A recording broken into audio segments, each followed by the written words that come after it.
Welcome back to CMMC Unlocked. I'm Eric Marquette, and I'm joined as always by my co-host Paul Natopsky. Today, we're digging into something that honestly trips up more contractors than just about anything else: the documentation side of access control. Paul, before we get too deep, I want to lay the groundwork a bit. When we're talking about supporting documents for access control under CMMC, we mean some really core items: access control policies, your access control lists, and of course, user access logs. These aren't just paperwork. They're absolutely central to how an assessor is going to know you're not just saying you're compliant, but actually living it, day in and day out. Would you agree? Yeah, absolutely, Eric. And it's one thing to say we use role-based access, but unless you've got that documented, like with actual user provisioning forms and say a role matrix showing who gets access to what, no assessor is going to take your word for it. In my experience, missing or messy documentation is the number one cause of delay or even failing an assessment. No exaggeration. If you don't have periodic access review reports or records showing onboarding and offboarding decisions, let's just say you're rolling the dice with your compliance status. Right, and let's not forget, access control isn't just a one-off thing, it's really ongoing. We had an example kind of like this. Ruby, from one of the firms we worked with, actually shared a story last month I thought was just spot on. She talked about this small defense contractor, not a huge shop, who everyone thought would be swimming upstream trying to get through a CMMC Level 2 assessment. And what got them over the finish line? Not an expensive tech upgrade. It was that they had every single one of their access review reports sorted, labelled, and available. Their logs actually told a story: who was granted access, who was removed, even notes on review outcomes. Assessors walked in and, in Ruby's words, couldn't poke a hole in a single record. It made the whole process almost, dare I say it, pleasant. That's the dream, right? And honestly, it's not just luck. It's a result of making sure your supporting documents actually match your policies in practice. If you've got access control policies, you also got to have matching documentation, ACLs, change logs, approval records that prove you're following through. And for companies that want to sleep at night, those periodic access reviews are the ace in the hole come audit time. If you're listening and haven't seen your own role-based access matrix in the last 6 months, time to dig it up. Or create one. Now's fine. So let's get practical, Eric. Procedures are where a lot of organizations trip up.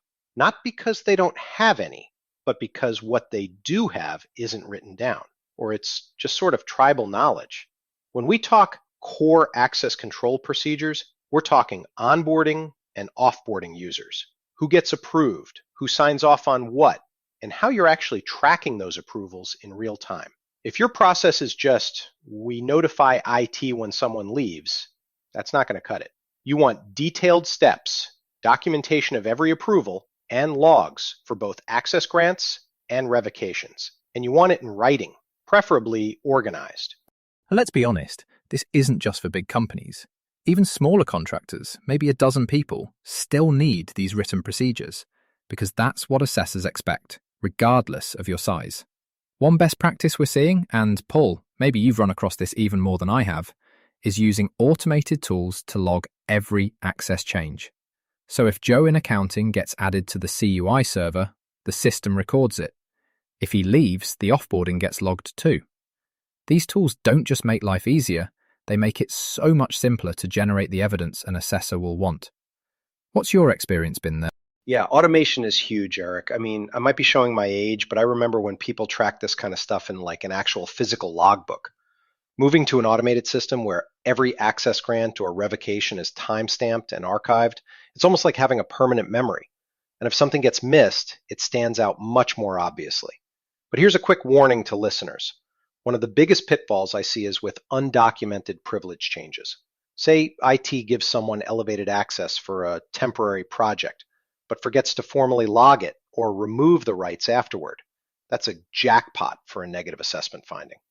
You need change management, every change documented, and regular reviews to make sure nothing slipped through the cracks. Absolutely, and that's not even just a compliance box-ticking thing. If privilege changes aren't tracked, it's a security gap, right?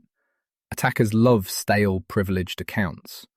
A regular review process, maybe monthly or at least quarterly, means you can actually catch those before they become a real problem. And yes, you do have to document the review itself. Otherwise, as we talked about in episode 4 with managed providers, these invisible changes can burn you during an assessment. So if your procedures aren't up to date or you're just assuming the tech is capturing everything for you, double check. All right, so we've got our policies, our logs, our procedures. But it's really about showing how all of that lines up with CMMC and NIST SP 800-171 requirements. Paul, I think this is where a lot of folks start to panic. The whole mapping thing, right? What's your take on making that connection for assessors? Yeah, mapping is everything here. I always recommend having a cross-reference matrix, something that literally connects each control in CMMC or NIST SP 800-171, say for access control, to the exact policy, procedure, or log that covers it. If your documentation says, periodic access reviews are performed quarterly, show me the logs attached to that policy. The best assessments I've seen, Eric, are where this linkage is so clear that you answer assessor questions before they can even finish asking them. It streamlines not just the audit itself, but your team's confidence too. Yeah, and I actually had a situation not too long ago. A company was prepping for their assessment and their access control logs looked okay. But when the assessor asked which policy covers this quarterly review, they instantly pulled up their cross-reference table and went, here's our AC2 procedure, here's where the logs match, and that's the revision date. Assessors literally stopped looking for more gotchas after that because it was just all right there, organised, cross-linked.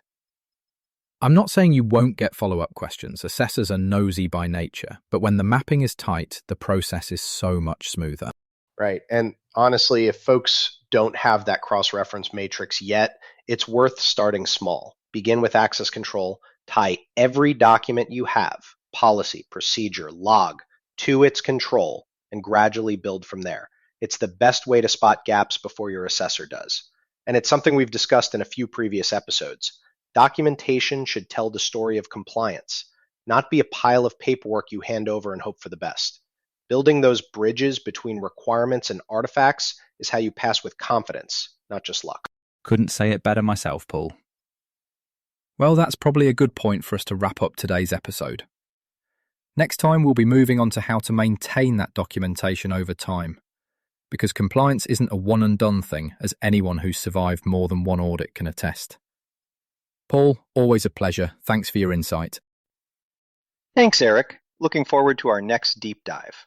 Cheers, everyone, and stay secure out there. Take care, everyone. See you next time on CMMC Unlocked.